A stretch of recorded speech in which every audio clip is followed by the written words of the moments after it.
Donc, ici, dans cet exercice, on prend quoi? E est un ensemble. Grand E, c'est un espace vectoriel. OK, donc on demande dans un premier temps de donner la 1, ce qu'on demande, c'est donner la définition d'une structure affine sur E. En gros, c'est la définition d'un espace affine sur E. Voilà. Donc, on veut définir une structure affine sur E. Et donc, pour définir un espace affine, on a besoin de quoi? Un ensemble E, n'est-ce pas? Ça, c'est déjà là. Sa direction. Ensuite, pour avoir un espace affine, on a aussi besoin de quoi? Effectivement, une application. On a besoin d'une application. Cette application est définie de quoi vers quoi? L'application dont on a besoin. On a besoin d'une application. Ok. Est-ce que c'est de E comme ça vers quand E comme ça, c'est ça? Voilà. Donc, ça, c'est E quoi E plutôt, hein? Voilà.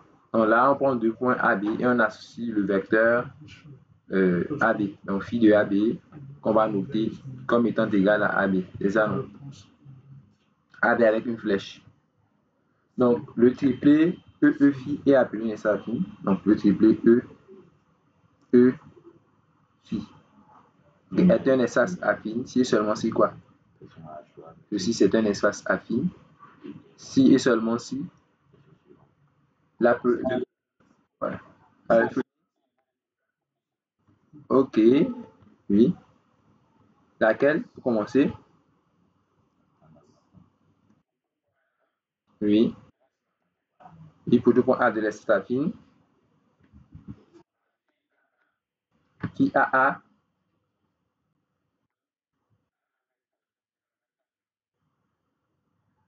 Ok. B, c'est quoi?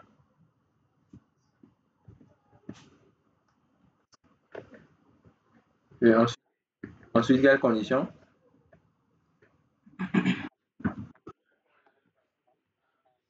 Ok, quand on prend 3 points A, B, C de l'espace affine, E, donc si je prends le triple A, B, C, on prend E, 3 comme ça, et on doit avoir quoi? Phi AC. Ok, donc ça c'est la relation de Chasles. Et ensuite,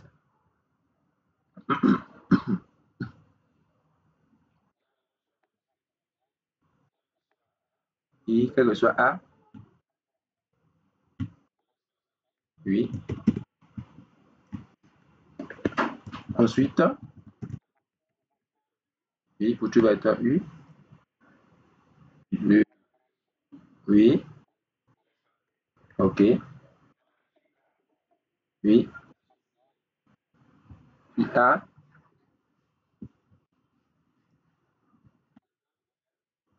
oui, ok, l'application phi A. Là, dans ce cas, il faut définir phi A, d'accord, donc l'application phi A de l'espace affine. Dans ce cas, pour bien formuler la chose, en fait, il faut d'abord définir phi A. Donc, on peut dire c'est soit phi A, ou bien, c'est le fait que l'application phi A est bijective. Donc là, dans ce cas, ce que nous allons faire, après on va définir ça, c'est-à-dire, au lieu d'amener pour tout en même temps, on peut d'abord définir l'application phi A. Donc phi A, tu dis, c'est défini de E de l'espace affine vers quoi? La direction n'est-ce pas? Voilà. Donc l'application a fait quoi? Est-ce qu'on va prendre encore A? Parce que A est déjà pris. À point M, on associe. Voilà, phi de AM. Donc l'application, voilà, donc l'application doit être comment? L'application doit être bijective, c'est ça, non? Voilà. Il faut dire qu'elle est bijective. C'est-à-dire, maintenant, déjà ça c'est bon. Maintenant, si tu veux décortiquer, tu veux dire que c'est-à-dire, tu peux écrire ensuite que c'est-à-dire que pour tout là, tu peux dire pour tout tas élément de E. OK? Et pour tout vecteur U, il existe un unique point M. C'est ce que ça signifie quoi? Tel que le vecteur AM égale à, c'est-à-dire que tel que phi de AM est égal à U. C'est ça, non? Donc, c'est aussi une façon de le dire. Voilà. Donc, en gros, ça veut dire que quand on prend un point A et un vecteur U, il existe un unique point M. Voilà, tel que AM égale à U. C'est ce que ça signifie. Ok, donc c'est ça un espace affine. Pour avoir un espace affine, il faut donc une application phi. Okay. La direction rentre et l'espace E lui-même. L'ensemble E lui-même. Donc dans ce cas, on dit que le triplet E phi est un espace affine. Ensuite, ça c'est pour la question 1. De donner la définition d'un sous-espace affine, d'un espace affine. De donner la définition d'un sous-espace affine F, d'un espace affine E. Donc 2. Définition d'un sous-espace affine F. D'un sous-espace affine F. Un sous-espace affine F de E. C'est-à-dire en fait qu'on suppose que E est déjà un espace affine, c'est-à-dire que dans E il y a déjà donc une direction et une application phi, soit ça un espace affine. Voilà. Et on va prendre aussi F une partie non vide de E. Et F une partie non vide de quoi? Une partie non vide de E.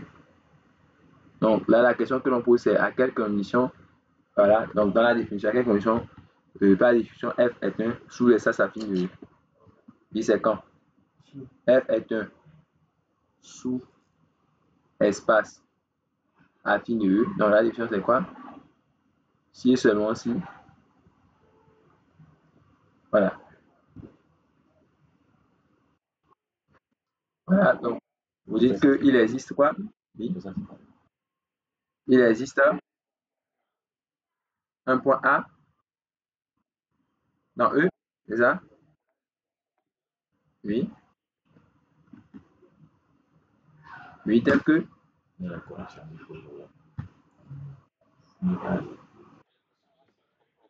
un seul vectoriel. OK.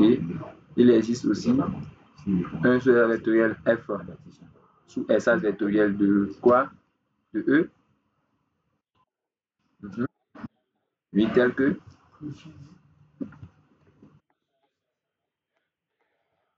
Oui. OK. C'est la définition telle qu'on me l'a donnée dans le cours. OK, donc ouais, tu peux l'écrire comme ça. Voilà. Donc, ou bien, ouais, c'est l'ensemble des A plus nu. Bon, maintenant, l'annotation A plus nu, bon, pour ceux qui ne sont pas familiers, c'est ça. Parce que si vous posez, je vais mettre la notation.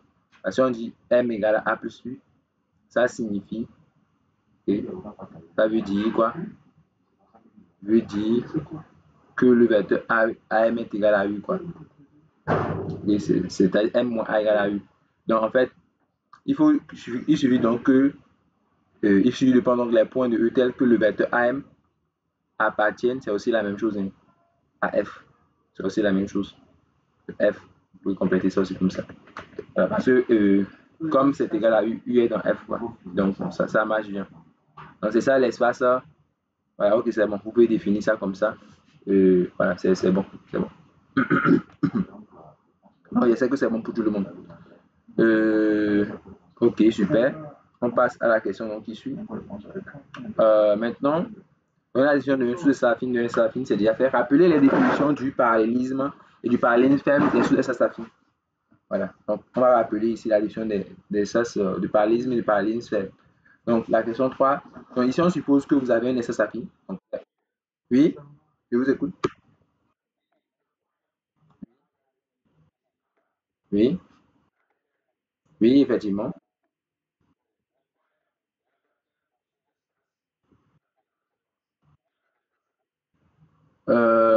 Bon, en fait, c'est comme si je vous disais de définir Dakar et vous dites que Dakar, c'est l'ensemble des personnes qui appartiennent à Dakar.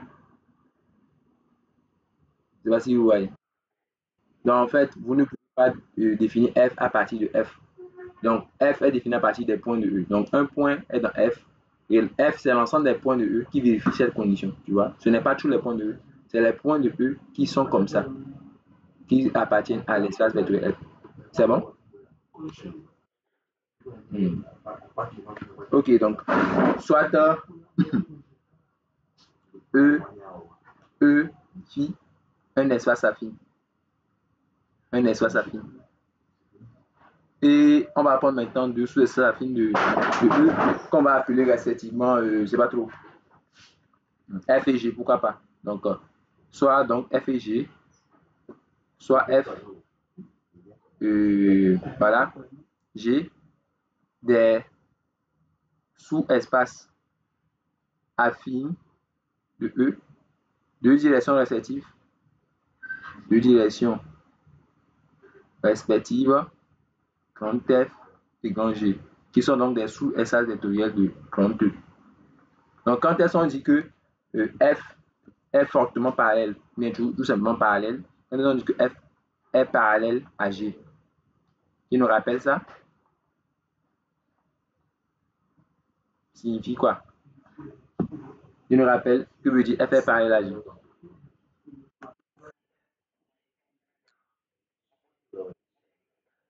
Ok, c'est-à-dire que F égale à G ou bien?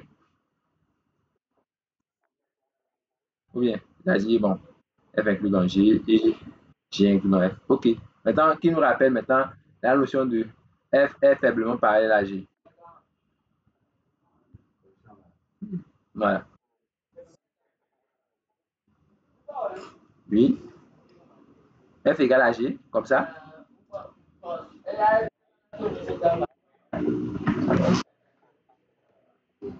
Ou F, ou F,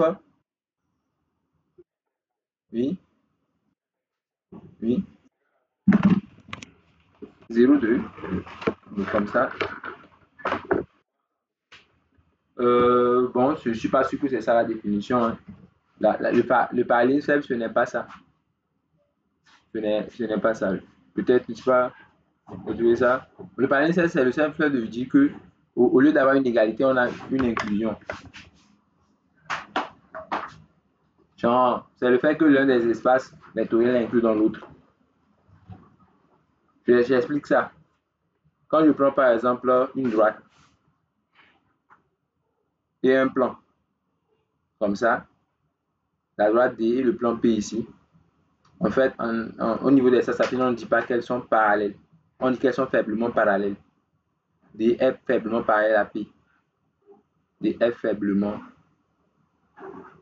parallèle à P. Parce que leurs directions ne sont pas égaux. Genre, vous voyez que la direction de D est incluse de façon stricte dans la direction de B. La direction de D est différente de la direction de P. En termes de direction, ce n'est pas exactement la même chose. Parce que la dimension de D, c'est 1, alors que la dimension de P, c'est 2. Vous voyez, donc, la dimension de D, dans ce cas-là, c'est 1 et la dimension de P, c'est 2. Donc, ils ne sont pas en fait égaux. Mais quand vous prenez par contre deux droites, en fait, comme deux droites ont la même dimension, donc là, voilà, il y a l'égalité entre les deux directions. Donc, ici, on va dire que D1 est fortement parallèle à D2. Et ça, c'est le parallélisme forme D1 parallèle à D2. Vous voyez dans ce cas que la direction, en fait, de D1, c'est la direction de D2. C'est exactement la même chose. En fait, ce sont des espaces de même dimension. Est-ce que vous voyez la différence entre le parallélisme faible et le parallélisme fort? C'est bon?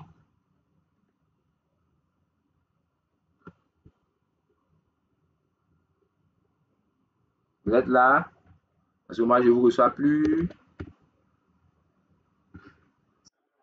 Ok, si c'est bon, on y va.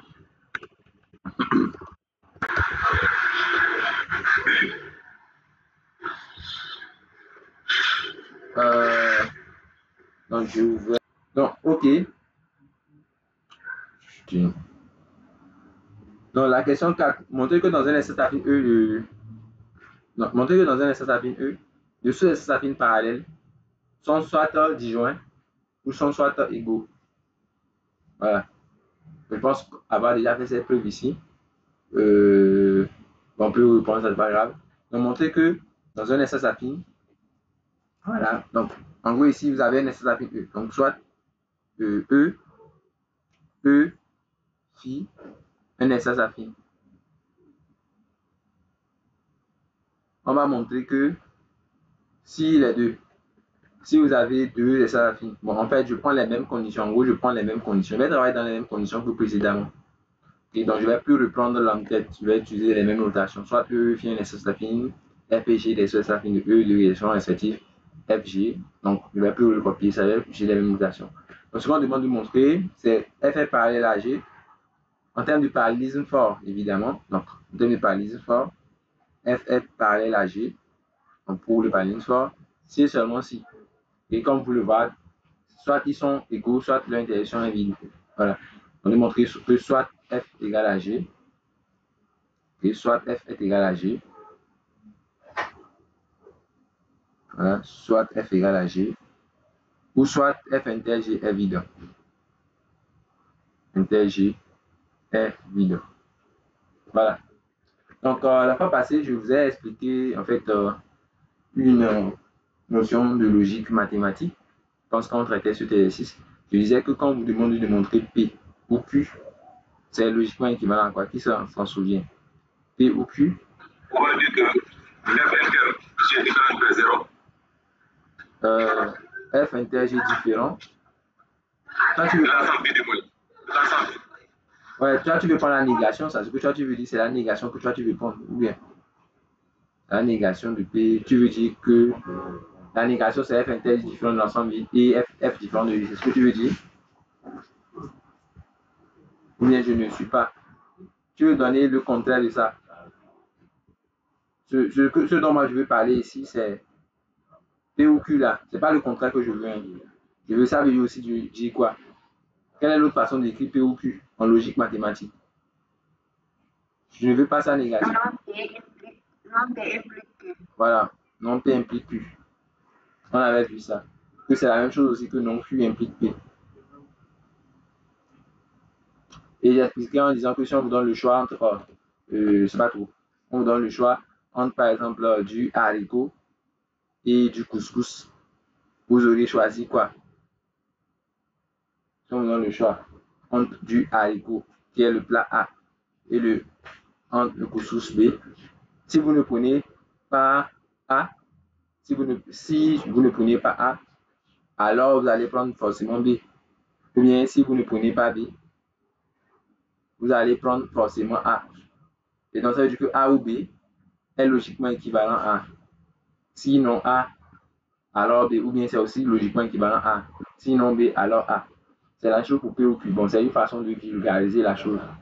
Donc voilà. Ce que je suis en train de dire, c'est que pour démontrer que P ou Q est vrai, ce que je suis en train de dire, c'est que pour montrer que, pour montrer donc que, pour montrer que F égale à G, ou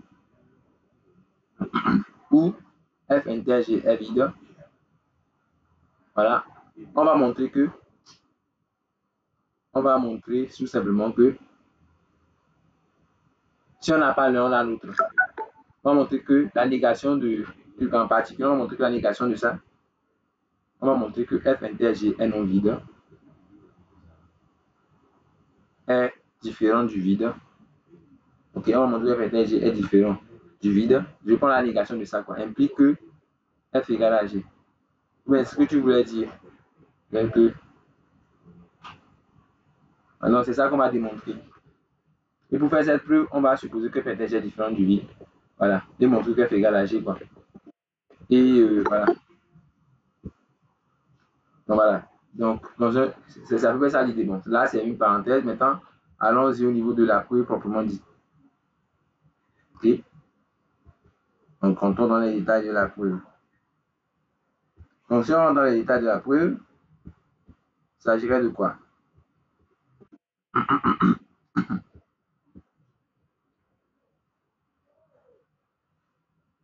Ok.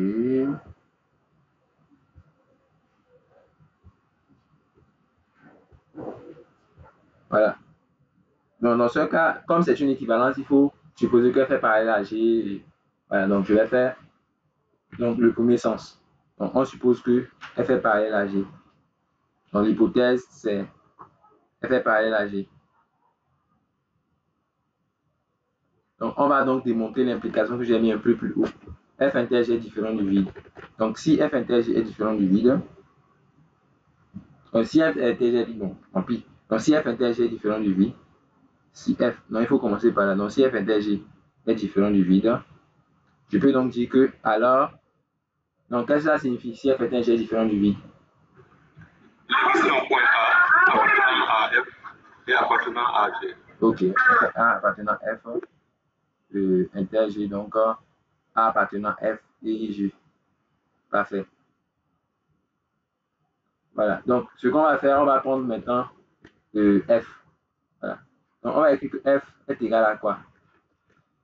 Si vous avez écrit F comme quelque chose plus quelque chose, vous mettrez quoi ici, quelque chose quoi ici?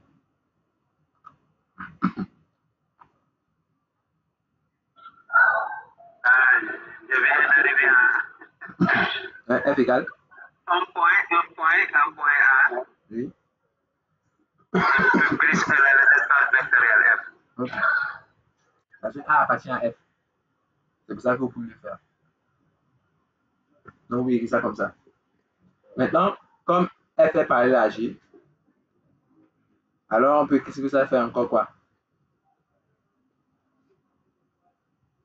A plus F, c'est aussi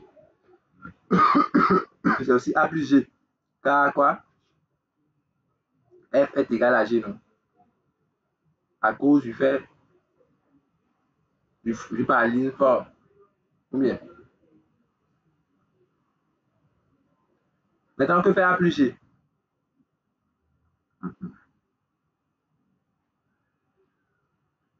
L'espace vectoriel. L'espace affine. Pourquoi? Car le point, il faut le justifier. A appartient à G. On peut le faire. Donc, on vient de montrer que F est égal à G. Donc, vous voyez que si F inter G est différent du vide, F est égal à G. Donc, ça montre que soit F inter G est vide, soit F inter G est vide, ou bien F est égal à G, quoi. Ça signifie. Maintenant, vous allez faire l'inverse. Voilà. Donc, ça, c'est la démonstration dans le premier sens. Dans l'autre sens. Dans l'autre sens, on va faire, supposons que, dans l'autre sens, supposons, dans l'autre sens, ce sens-là, en supposant que, l'hypothèse ici, c'est ça, que F inter G est vide, ou F égale à G. Donc, ici, il y a deux cas. Prenons par exemple ce cas-là. Si F égale à G, dans ce cas-là, c'est immédiat. Donc, dans ce cas, le parallélisme est évident. Si F égale à G, alors, voilà, ils ont la même direction, quoi. Si les SA sont égaux, alors ils ont la même direction. F égale à G. Genre, ils sont confondus, quoi. Donc, ils sont parallèles. Donc, il y a le parallélisme. F est parallèle à G. Voilà. Donc, on a ça. Dans ce cas-là, c'est immédiat. Mais dans l'autre cas,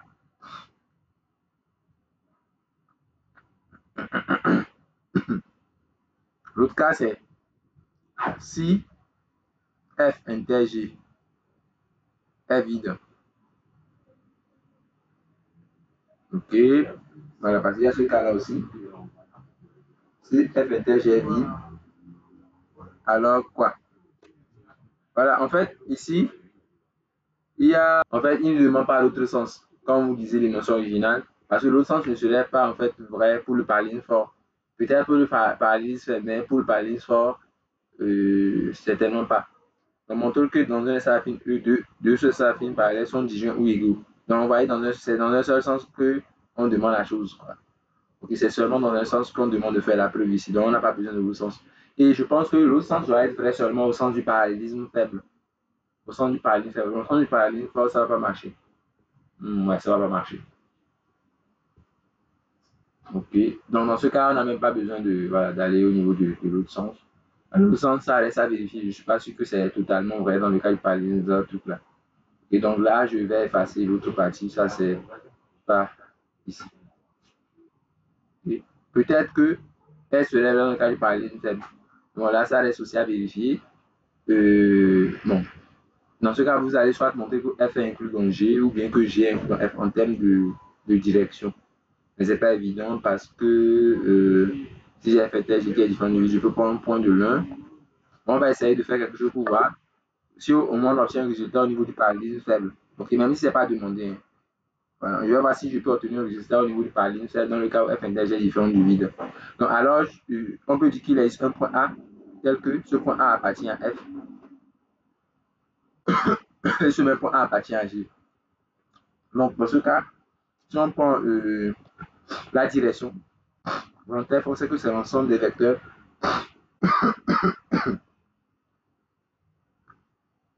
AM, tel que M appartient à F. Donc c'est ça la direction. Instant.